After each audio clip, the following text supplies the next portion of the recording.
E aí, pessoal, hoje vamos discutir sobre Coringa Delírio A2. E sim, eu sou uma das poucas pessoas que gostaram do filme. Confesso que eu não sou exatamente o maior fã de musicais, mas esse aqui mexeu um pouquinho comigo, admito. Se você já assistiu e não curtiu o filme, calma aí, vou tentar explicar o porquê eu gostei tanto desse filme e porque muitos não conseguiram gostar desse filme. Além disso, eu também vou explicar o final desse filme. Também vou comentar sobre a possível origem de outro vilão do Batman dentro desse universo. Então é isso, então vamos nessa. Em 2019, chegou aos cinemas, causando um grande impacto por causa da sua narrativa polêmica e a sua crueza visual, rendendo ao Joaquin Phoenix, o ator que interpreta o Coringa, o seu primeiro Oscar de melhor ator, e também alcançando a incrível marca do bilhão. Devido a esse sucesso, era quase impossível a gente não ter uma sequência do filme. Até que, claro, a sequência veio. Todd Phillips disse que a sequência do filme do Coringa seria extremamente arriscada. E ele não falou isso só por hype não, porque hoje a gente sabe que ele não estava brincando. Além de todo esse lance de ser ou não ser um musical, o maior ponto de virada dentro desse filme é mostrar como a ascensão de uma figura problemática pode causar cicatrizes profundas dentro da sociedade como um todo. A sequência de Coringa já começa mostrando a rotina do Arthur dentro de Arkham, esperando seu julgamento pelos atos cometidos no primeiro filme, dando um destaque maior à principal vítima, o apresentador de televisão Murphy Franklin. Causou um impacto significativo entre todos os habitantes de Gotham, visto que o que aconteceu com ele foi exibido na televisão. Voltando agora para Arkham, o Arthur ele é forçado a conviver com diversos guardas que estão extremamente corrompidos pelo mínimo de poder que eles têm com os prisioneiros, mas dentre esses prisioneiros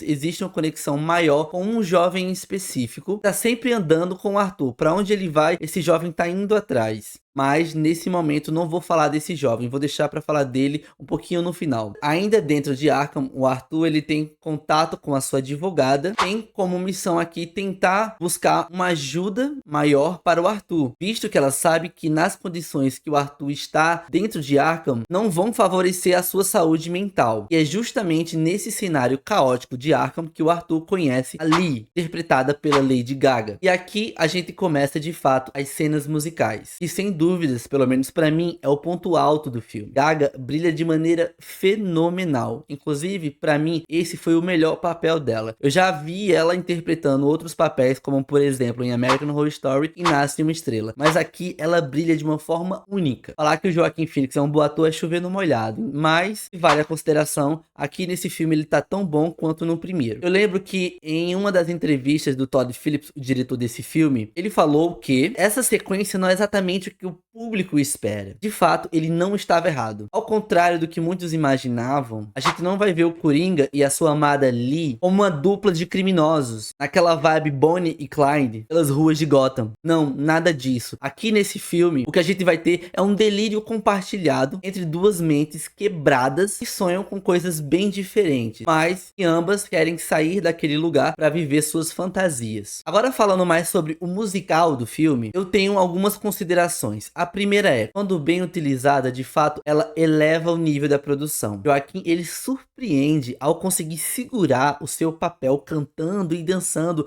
com uma forma que eu, pelo menos, nunca vi ele. A Gaga, ela consegue brilhar de forma intensa sem conseguir ofuscar Coringa. Pra mim, algumas cenas musicais funcionaram melhores do que outras. Um grande exemplo é logo no começo do filme, quando o Coringa descobre que o seu julgamento está cada vez mais perto e ele está olhando pra televisão. Ali ele começa a cantar e pra mim foi de forma orgânica, onde a gente pôde ver a música e o roteiro caminhando juntos. Mas em outros momentos parece que a música estava desconexa do roteiro, o que me deu a impressão que a direção estava mais interessada em exibir o talento incrível que a Gaga e o Joaquim tinham do que de fato fazer aquela cena fazer sentido dentro da narrativa. Agora, pra mim, um dos momentos mais intensos do filme é quando uma das testemunhas vai falar da mãe do Arthur, e o que ela tem pra falar não é tão legal assim, e isso acaba engatilhando o Arthur, fazendo mais uma vez ele delirar. E aí que a gente entra em mais uma cena musical, só que dessa vez dentro do tribunal. Cara, essa cena é insana. Eu não tô zoando, é insana. Aqui o Joaquim canta e dança, seus olhos brilham de tão linda que aquela cena é. Mas, ao mesmo tempo, ele começa a cometer alguns atos violentos contra as pessoas que estão ali no tribunal, com direito até mesmo a cadeirada. Então essa cena, ela intercala entre ser extremamente linda para nossos olhos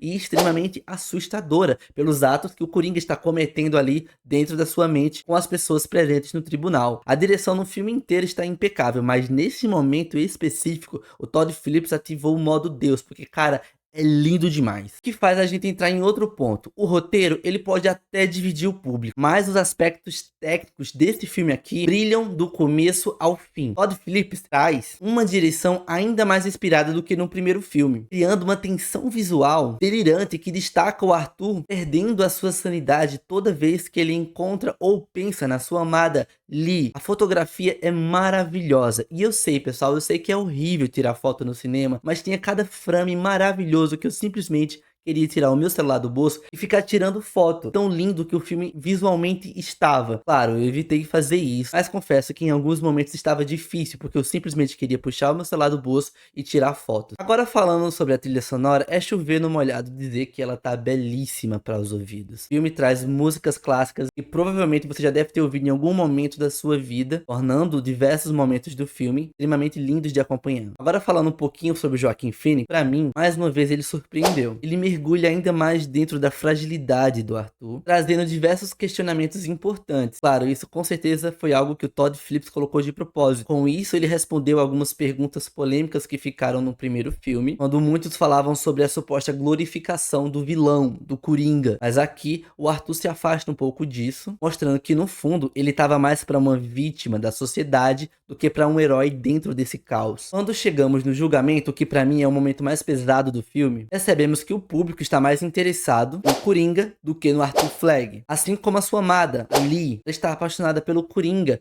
não pelo homem atrás da maquiagem. Inclusive, mais uma vez, eu quero elogiar a Lady Gaga aqui. Esse é definitivamente o seu melhor papel, que acaba deixando a gente com um gostinho de quero mais. A gente sabe que a Lady Gaga, nesse filme, ela é uma personagem que serve mais como suporte para o Coringa. E em diversos momentos, a gente quer ver mais dela em tela, a gente quer ver mais Lady Gaga em tela. A sua personagem, essa adaptação da infame Arlequina, em muitas camadas, e a gente quer explorar elas, a gente quer conhecer mais essa personagem. Mas infelizmente o filme deixa um pouquinho a desejar nesse quesito. Entendo que ela é uma personagem suporte, mas é impossível não querer ver mais dela, entender mais a personagem. No fim das contas, Coringa Delírio A2 está mais interessado na conclusão desse universo do que na expansão dele. Algumas coisas que pra mim seriam mais interessantes deixar de forma subentendida pra gente, os fãs, criarem teorias, são explicadas de forma tão direta, o que pra mim deixou claro que o Phillips queria encerrar de vez a história do seu Coringa neste filme, sem deixar mistérios em aberto, até mesmo para evitar polêmicas, como aconteceu no primeiro filme. Mas isso, para mim, pelo menos, acaba tirando um pouquinho da graça da gente teorizar, da gente ficar pensando em possíveis possibilidades para o Arthur, algo que para mim foi muito interessante fazer no primeiro filme. Agora, vou responder a pergunta: por que Coringa Delírio A2 está sendo tão odiado, está sendo tão criticado de forma negativa pelo público e pela crítica especializada? Porque ele é um musical? É porque o roteiro deixa a desejar? É porque ele é uma sequência que ninguém pediu? Bem, pode ser tudo isso, mas eu tenho uma resposta que eu considero melhor e ela faz um paralelo direto com o terceiro ato do filme. Atenção, spoiler! No final do filme, o Arthur não dá pro público o que eles querem, Coringa, e isso é uma quebra de expectativa, deixando as pessoas saírem do tribunal e do cinema frustradas com o que viram. O final acabou não entregando o que muitas pessoas esperavam, assim como também dentro do filme, o Arthur não entregou às pessoas que estavam acompanhando ele no tribunal o que eles esperavam. A própria Lee, a personagem pelo qual o Coringa estava tão apaixonado, ela sai do tribunal. E o Arthur não entrega o que muitos estavam esperando. No final do filme, ele acaba assumindo a responsabilidade por todos os atos terríveis que ele fez. Todo esse ódio que está sendo destilado ao filme pode ter diversas respostas. Pode ser o musical, pode ser o fato do roteiro não ser tão bom quanto o do primeiro filme, e teve um final tão fechadinho. Também pode ser o musical dentro de uma história tão sombria que retrata assuntos tão polêmicos, como a glorificação de figuras problemáticas, abuso, distúrbios psicológicos. Talvez para muitos a música acabe não combinando com esse tipo de história, com esse estilo de história. Mas uma coisa é fato, muitas pessoas já já odiavam esse filme antes mesmo dele ser lançado. Justamente porque o primeiro filme foi tão bom,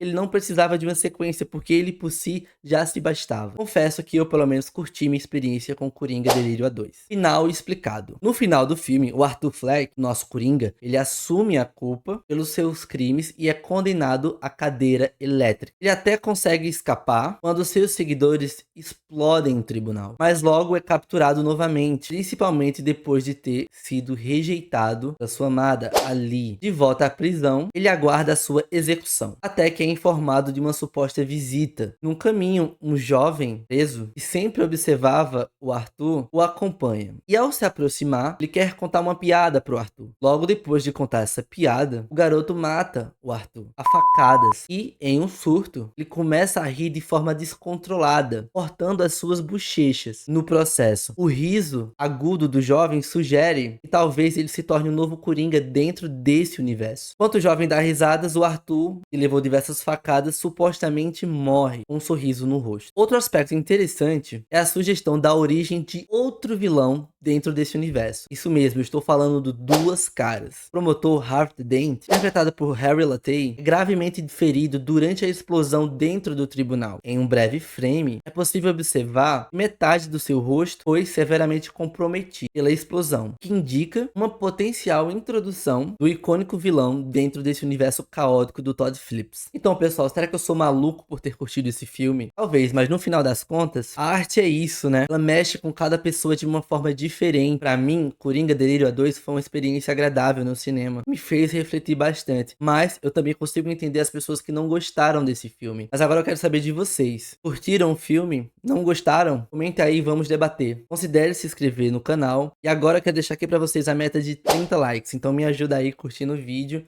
Eu vejo vocês semana que vem. Até a próxima.